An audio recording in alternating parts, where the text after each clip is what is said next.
Assalamu alaikum wa rahmatullahi wa barakatuh to all of you.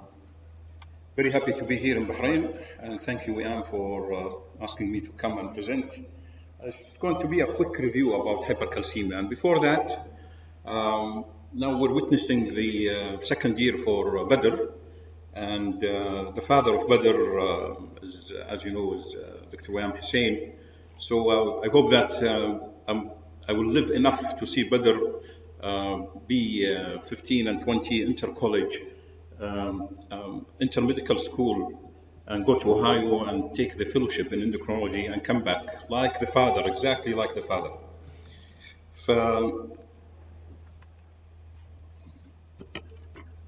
So we hope to see Badr at that stage. Age plays a role. So 10 years difference for Wayam Hussein between 2009 and 2019, and mashallah, he's still very active and productive. And he's not only the father of Badr, he's the father of the ACE Gulf chapter. And now he's, this picture, this is in the 6th annual clinical congress of the ACE Gulf chapter, receiving the Ibn Sina Distinguished Service Award. Well deserved, Wayam. Speaking about the Gulf chapter, being the president, I'll take a few minutes to market our future activities. So this year activity, the annual congress is going to be in Riyadh. Please come and join us, 5th to 7th of November. This is the 8th annual congress of the American Association of Clinical Endocrinologists, Gulf chapter. In Bahrain, we're going to have an activity. So please, if you cannot come to Riyadh, this is earlier on. This is going to be on the 11th of April. A distinguished speaker in lipid and clinical lipidology. Nasreen Sayyid is taking the care of the organization of this activity. And we have this activity in Dubai next month, 20 and 21st of March, bone densitometry pre-certification course. So you come and take the course, and then you can sit an exam and get certified with the International Society for Clinical Densitometry and the International Osteoporosis Foundation certificate to read densitometry reports. I don't have any disclosures for this presentation. This is the outline of my presentation. A few words about calcium hemostasis. This is going to be a quick review, especially for those who are working in internal medicine and family medicine. Clinical presentation, the causes, how to approach hypercalcemia, the treatment options, and tips on primary hyperbara if I have time for that. So I put a lot of slides. So I'm not going to present all of them. So as time allows, I'll stop when I finish my time. So hypercalcemia is defined as serum calcium concentration, 2 standard deviations above the mean values. So the normal serum calcium range between 8.8 to 10 milligram per deciliter, which is in millimoles, 2.2 to 2.5 millimoles. It's the most abundant cation found in the human body. It's responsible for lots of activities in the human body, like neural transmission, enzyme activity, myocardial function, coagulation. 99% is present in bone, 1% in the extracellular fluid, and the extracellular fluid, 50% in its free ionized form, 40% complex with albumin, and 10% complex with anions such as phosphate. A lot of formulas are available to correct for albumin levels, and a lot of debate whether these formulas are accurate. So these are 3 of them. There is no study to compare each to another. So use whatever you think is correct for you.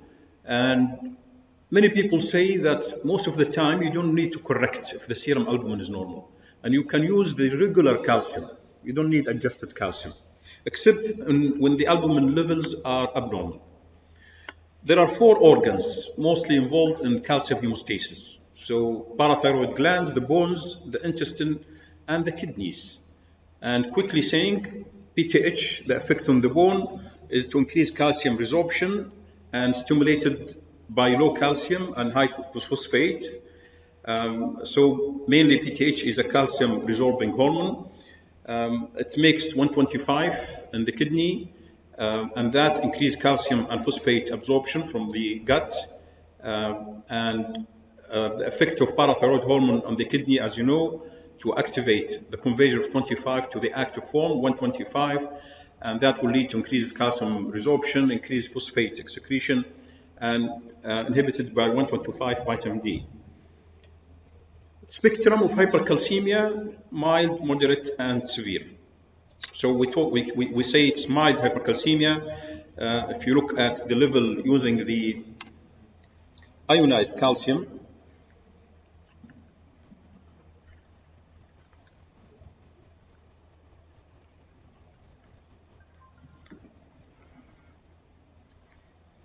if you use the ionized calcium, on the lower part is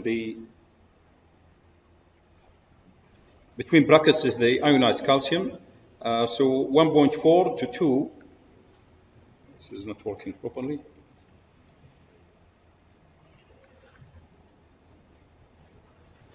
So 8 to 10 is considered as normal calcemia, which is 2.5 millimoles. This is in milligrams.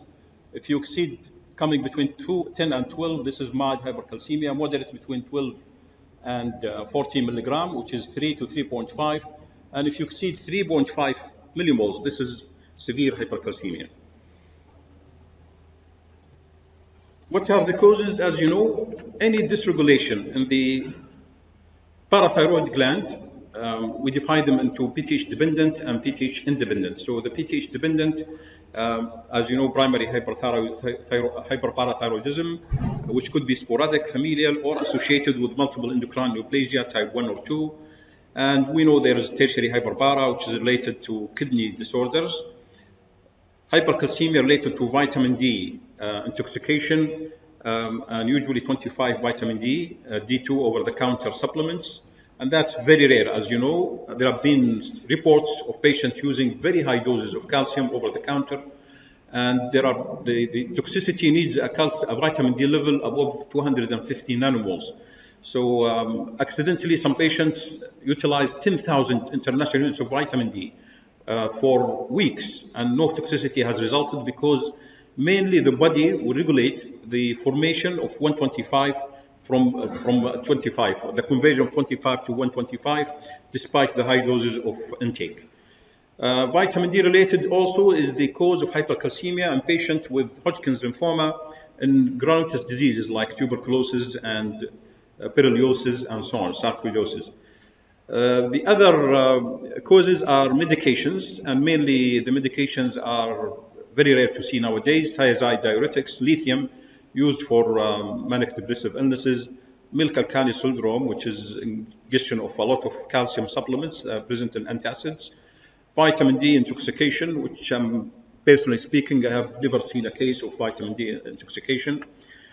Hypercalcemia can be associated with other diseases like hyperthyroidism, adrenal insufficiency, acromegaly, and pheochromocytoma, and usually it's a mild degree of hypercalcemia. We never see severe hypercalcemia in any of these endocrine disorders. If the PTH is mildly elevated, you think about familial hypocalciuric hypercalcemia, which is related to the abnormalities of the calcium sensing receptors in the kidneys. Now, if PTH is normal or suppressed in the presence of hypercalcemia, as you know, then you look for malignancy associated hypercalcemia, which is humoral hypercalcemia of malignancy. And this is, there are a lot of 3 or 4 mechanisms in which malignancy can induce hypercalcemia, which is either by PTH-RB, the PTH-related peptide, which acts on the same receptor as the PTH hormone, the regular PTH. Solid tumor can metastasize to the bone and cause local osteolysis in the bone, or through the secretion of cytokines, for example, multiple myeloma and breast cancer. So this is again the causes of hypercalcemia. So if you come to the main cause, the commonest cause, 90% of the cases of hypercalcemia are related to parathyroid hormone and malignancy induced. The PTH is usually seen in the primary care setting or internal medicine setting in the clinic. Usually it's mild to moderate, while inpatient with malignancy, these are the people who come with severe hypercalcemia. But some patients with prolonged hyperparathyroidism, so they have hyperparathyroidism for years, and then they can present to the ER with a calcium of above 3.5 and severe hypercalcemia. Familial hypocalciuric hypercalcemia, as we mentioned, again, it comes with elevation in parathyroid hormone, mild elevation, and we can distinguish between PTH hyperparathyroidism or familial hypocalciuric by measuring the serum, the urine calcium level. Bone causes immobilization, malignant invasion, as we mentioned, hyperthyroidism or other endocrine disorders, granulomatous diseases related to vitamin D overproduction in these granulomas. These are the causes, the main causes that come up with hypercalcemia, another representation of these causes here. And as we mentioned, the first thing that you do after taking a history and physical examination is to look at the parathyroid hormone and divide your patient. Is it PTH dependent or PTH independent? If it's PTH dependent, high PTH, measure the urine calcium, the next step. So the first thing is to measure the PTH. If it's normal or high, go for the urine calcium. If it's low, this is familial hypocalciuric hypercalcemia. If the urine calcium normal or high, this is primary or tertiary hyperbara. Tertiary hyperbara, the GFR will be low and the patient has very long chronic renal disorder. And then you see if this patient with primary hyperbara needs surgery or not. You go through localization and you proceed with surgery when you find an adenoma or other techniques of localization if the initial evaluation looking for an adenoma is negative. Now, if the PTH is suppressed, as we mentioned, you go for symptom-guided malignancy workup, do PTH-RB, and look for hidden cancers. Hematological malignancies, you can differentiate with looking at 125. So increased calcitriol that happens with lymphoma and granulomas. If malignancy workup is negative, test for other endocrine disorders, hyperthyroidism, adrenal insufficiency, acromegaly, and these are evident by history and physical examination. The management usually try to treat the underlying cause, discontinue medications that make the hypercalcemia worse, mobilize the patient as soon as possible, and the mainstay of therapy, as you know, is IV fluid. We'll talk about loop diuretics. Calcitonin sometimes used to gain some time in patients with severe symptomatic hypercalcemia, and we'll take your opinion about this in a minute. I personally find calcitonin not very effective, and as you know, the duration of action is very short, and patients develop tachyphylaxis for it. Intravenous bisphosphonate is, again, one of the elements of treating hypercalcemia, and corticosteroid for lymphomas and hematological malignancies. Dialysis can be used in severe cases. Now let's take them one by one. IV hydration. So in hypercalcemia leads to a decrease in GFR through a combination of the natriuretic effect of high serum calcium. So these patients, they present with dehydration, sometimes severe, and that makes the hypercalcemia worse. And it causes renal vasoconstriction, and impaired urinary concentrating ability. So it leads to a state of nephrogenic diabetes insipidus because of the activation of the calcium sensing receptor in the thick ascending limb of the lobe of Henle. Activation of the calcium sensing receptors leads to a decreased resorption of sodium and chloride in the lobe of Henle, and that will lead to more hypercalcemia. So if the activation of the calcium sensing receptor in the collecting duct blunt the response of this segment to the action of arginine vasopressin, and as I mentioned, this is a state which is similar to nephrogenic diabetes insipidus. Patients presenting with hypercalcemia are profoundly volume depleted, and that's why the first step is to give them plenty of IV fluid. So the first step, as I mentioned, aggressive IV hydration, calcitonin plus minus, IV bisphosphonates, and in refractory cases, we go for gallium nitrate or denosumab. If the patient has leukemia, lymphoma, consider corticosteroid. If the patient has renal failure, occasionally you come with a patient with severe hypercalcemia and the GFR is low and you're hesitant to give plenty of IV fluid. These patients, you might need to call the nephrologist and ask him to do dialysis against a low calcium bath. The loop diuretic. Now it's very traditional that all of us give lots of IV fluid and then push Lasix. And this practice, which I'm going to talk about in a minute after finishing the amount of fluid that you need to go, so we use 0.9% saline at 200 to 250 ml per hour. You might give initially 1 to 2 liter bolus, and some of these patients, when they are very sick, you might do invasive monitoring for them. So a central line to guide your fluid therapy if they are profoundly sick and need ICU admission. And the goal is to get a good urine output, 75 mils per hour. So push fluids till you get this amount of minimum of this amount. Some people say 150 mils per hour.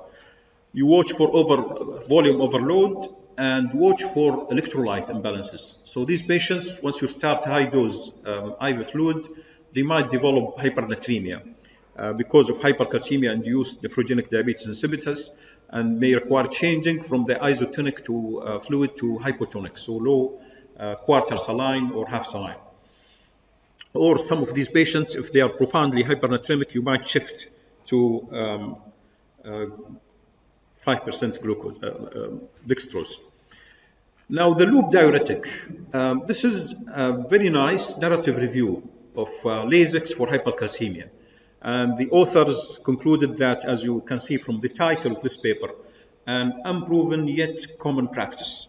So Susan Legrand and colleagues looked at the effect of loop diuretics. So loop diuretics act by inhibiting the sodium-potassium chloride transporter in the thick ascending limb of the loop of Henle. So a loop diuretic decreases the lumen-positive charge that normally drives calcium reabsorption. So once you decrease the lumen-positive charges, that will lead to more calcium excretion in the urine. And in this paper, the review that was done by Legrand, they could find only 9 articles that documented the use of Lasix in the treatment of hypercalcemia. The last of them was published in 1983. And when she looked at the total number from these studies, they came up only with 37 patients. And these are the patients. As you can see, 8, 11, 1, 1, 1, 3 patients, 5 patients, and this is 6 patients. Majority of these trials, they used extensive monitoring. So they put the patient in the intensive care units, and without going into the details, the doses are so variable, and we'll talk about this in a minute, and the outcome was not very impressive. So the average dosage of Lasix was 1,120 milligrams. So very huge doses, not the doses that we use in our patients in the emergency room when we see a patient with hypercalcemia. And this dose of 1.1 gram was given over 24 hours, and the serum calcium using these huge doses of Lasix normalized in 14 of the 39 episodes in 37 patients with hypercalcemia. It was rapid over 12 hours only in 2 cases using these huge doses of Lasix. The lower dosages of furosemide were ineffective. So the kind of doses that we give to our patients, the 40, 60 milligram, were not effective in decreasing the serum calcium. The most important thing, monitoring was intensive with aggressive replacement of hourly urine output losses. And the conclusion of the reviewer that routine use of loop diuretics in the therapy of hypercalcemia cannot be recommended. So we use them only after your aggressive replacement of fluid and you are feeling fluid overload, or the patient has underlying heart failure or disease. Monitor that patient very carefully, and you might add Lasix in those who are fluid overloaded. The mainstay of hypercalcemia, I'm not going to talk about calcitonin because, honestly speaking, myself, I do not use it. The effect is very mild, in the order of 0.5 millimoles. Some people say if the patient has mental abnormalities with severe hypercalcemia, then to buy some time for the effect of bisphosphonates to act, which takes a couple of days, then use calcitonin. And most of the authors do not think that it works very well in these patients. Bisphosphonate, we have 3 agents that are used for hypercalcemia: pamidronate, zoledronate, and epandronate. And you need to adjust the dose according to the eGFR. You cannot use them if the GFR is below 30. In the extracellular space, bisphosphonates bind to calcium phosphate and stabilize the bone matrix. We know that their major action of bisphosphonates is to inhibit osteoclast activity through the inhibition of mevalonate pathway. So they enter the osteoclast, act on the mevalonate pathway, and at the end induce osteoclast apoptosis. They impair the cellular adenosine triphosphate dependent metabolic pathways and disrupt the osteoclast cytoskeleton and use apoptosis, and that's why they lower the serum calcium. What are some of the evidence for them? Randomized clinical trials with bamidronate, zoledronate, and ibandronate have all shown efficacy in the treatment of severe hypercalcemia, especially those with underlying malignancy. One of the studies demonstrated a dose response effect using bamidronate. So if you use the 30 milligram dose of bamidronate, you get 41% reduction. The 60 milligram resulted in 61% reduction in serum calcium. And the higher the dose, the more effective is bamidronate. So a practical approach is to give a dose between 60 and 90, not to use the 30 milligram, because only 40% will have reduction in their serum calcium. And this is given over 2 to 6 hours, and you might repeat the dose in 2 to 3 weeks' times if needed. The effect of bisphosphonates is influenced by the mechanism of hypercalcemia. They are more effective in cases of hypercalcemia associated with bone metastasis. And as you know, oncologists in particular, they are very aggressive in using them, not for hypercalcemia in particular, but to prevent bone metastasis. And they say that we have strong evidence that giving them every 1 to 2 months is effective in decreasing metastasis and prolonging patient survival. Higher doses the higher the level of calcium, the higher the needed dose for bisphosphonate. And in patients with humoral hypercalcemia of malignancy, the higher the PTH-RB, then the less the response to IV bisphosphonates. There's been some studies comparing, like this one, comparing zoledronic acid in a dose of 4 to 8 milligram versus 90 milligram of bamidronate, and they looked at the normalization of serum calcium by day 10 after treatment. Both doses were superior to midronate of zoledronic acid, were superior to bamidronate, with serum calcium normalizing by day 10. The 4 milligram dose resulted in normalization of calcium in 88% of patients. And this normalization lasted for 32 days. The 8 milligram, 87% normalized the calcium, and this lasted for 43 days.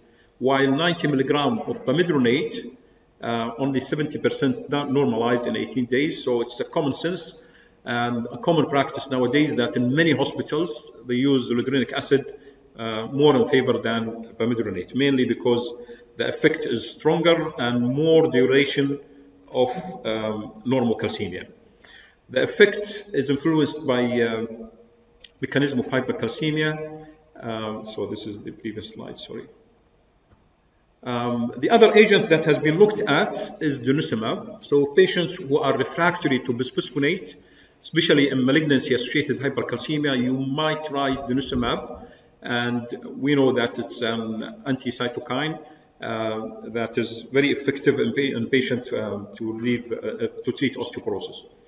Steroid inhibits the activity mainly of 1-alpha hydroxylase, so decrease the absorption of calcium from the gut. And the efficacy is based on case reports. And thus the dosing guidelines are uncertain. So in patients with tuberculosis, sarcoidosis, lymphomas, leukemia, you might use IV hydrocortisone, 200 to 300 milligrams for 3 to 5 days. And patients who do respond with normalization of calcium can be transitioned to oral prednisolone, 10 to 30 milligrams per day. So this is the pharmacological option in a table representation. And again, the major stay is normal saline. This is an old paper from the American College of Family Practitioners, where they mentioned low-dose Lasix, but this is no longer recommended. Bisphosphonate, calcitonin, and steroid. Some patients who are very refractory, so you use all the options that you have, IV hydration, and then you go to bisphosphonate, and still the serum calcium is elevated. There have been reports of using mithramycin or blycamycin 25 microgram per kg per day IV over 6 hours, or gallium nitrate. And these are very strong agents with lots of side effects. So blycamycin has marrow, hepatic renal toxicity, and gallium nitrate also has renal and marrow toxicity. So rarely we revert to these, and most of the time we can treat our patients with what we have in our hands. So this is a summary of the management of hypercalcemia. Now, a few words about primary hyperparathyroidism, and we know that we came across three generations of primary hyperpara in the 1970s, very severe disease with lots of bone abnormalities. So this is the most common cause of hypercalcemia in the outpatient setting. And in the 2000s, now we are seeing more subtle biochemical signature, namely only with PTH level elevated at first and normal calcium. So in the 1970s, this is the picture that people used to see with very severe advanced bone disease. And we know the biochemical signatures of primary hyperpara, where you get mild elevation of calcium, 10.7 in general, around that level. Phosphorus is on the lower range of normal, mild elevation of alkaline phosphatase. The PTH is significantly elevated, 25 vitamin D, 21 nanogram, which is low in majority of patients, 125 in the upper range of normal, and urinary calcium is elevated. So this is the typical picture of primary hyperparathyroidism. We know about this meeting, which is done in Florence. This is the 4th International Work Group in the management of asymptomatic primary hyperparathyroidism, which delineated how the presentation, the evaluation, the surgical and the medical management. And if we come to the presentation, I think most of us know about this severe disease in the 1970s, and now we are facing what's called as normocalcemic hyperparathyroidism, patients with high PTH and normal serum calcium. You must rule out vitamin D deficiency, 25 vitamin D less than 30 nanogram, renal insufficiency, medication and hypercalciuria, GI malabsorption, and other metabolic diseases that could be associated with elevated PTH. So rule out mainly vitamin D deficiency in this part of the world before saying that this is normocalcemic hyperparathyroidism. This is the Columbia experience. We know John Pelizikian, most of our senior colleagues in the room know John, and Shoni Silverberg. They published a lot on hyperparathyroidism. So this is one of the earlier reports of patients with normocalcemic hyperpara, 37 patients, the age is 58, mainly women, 95%, men 5% only, and mainly post-menopausal females. So this is the commonest kind of patients that they've seen. Majority, they present with low bone mass. Kidney stones in 6%, fractures 11%, and other presentation in 10%. This is the biochemical characteristic of these patients.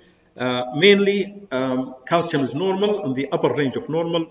PTH is elevated, significantly elevated, and the state normal vitamin D level and normal 125. The majority of the parameters are normal, so only elevation in parathyroid hormone. The baseline densitometric assessment. Now, these patients frequently they present with low bone mineral density readings, osteopenia, not to the level of osteoporosis. So the T-score is reduced, not terribly so. So a paradox that the group found, the Columbia group and the state, that patients with normocalcemic hyperpara present with more symptoms, so they have more aches and pains and so on than the typical cohort of hypercalcemic subject with high PTH. Maybe, and they attribute that maybe because of referral bias, because it's a bone unit and they get patients with bone complaints. So the common belief now that normocalcemic hyperparathyroidism is a variant of primary hyperpara, and management approach is recommended. And this is their recommendation, just monitoring after assessment for the bone and renal disorder. Calcium and PTH annually, you do DEXA every 1 to 2 years. If they progress to hypercalcemic primary hyperpara, follow the guidelines for hyperparathyroidism. If they need surgery, you refer them to surgery. If progression of the disease to with worsening BMD, so you monitor the bone density and the serum calcium and PTH. Or if they develop kidney stones or nephrocalcinosis, then go for surgery for them, even if the calcium is normal. This is a review that published in 2012, 10 by Belizikian, which is, I've found it's an excellent one. Diagnosis and evaluation, high calcium. This is going back to primary hyperpara, high calcium elevated or inappropriately normal PTH. I think I'll stop at this stage and just mainly to conclude.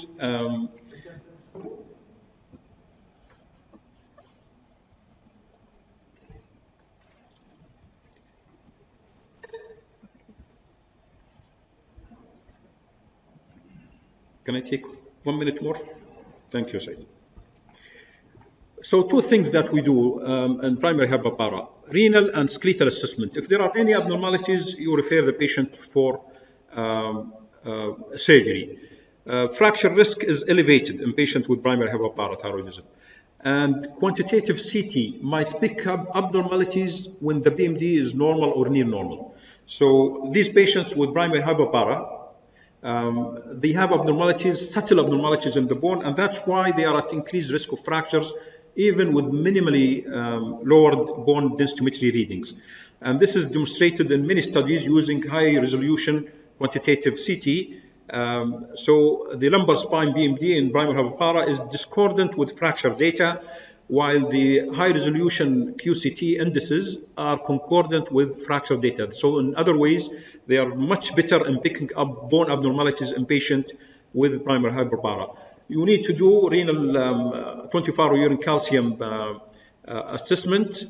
Even the calcium level is near normal, slightly elevated, because the stone risk is high, and if they have renal stones or reduction in GFR, go ahead and refer this patient to surgery. Many of these patients, they have neurocognitive, cardiovascular, or gastrointestinal symptoms. These are non-specific, and the data are not secure enough to decide for surgery based on these parameters. Now, many of patients, there are differences, what people see in the West from what we see in our countries, and this is comparing New York to Beijing. These patients in China, and we belong to that part of the this sort of presentation, where we have a lot of severe vitamin D deficiency, and our patients, like the Beijing patient, they have higher serum calcium compared to what happened in North America, higher alkaline phosphatase, PTH is significantly elevated because of associated vitamin D deficiency, and look at the vitamin D levels comparing the 2 places, where you find patient in Beijing 8.8, and I think in the Gulf we act in the same time. So rule out calcium deficiency, and you follow the national guidelines. Hopefully soon we're going to publish the GCC consensus on vitamin D deficiency. I do thank you for listening, and I'll stop at this stage. Thank you very much.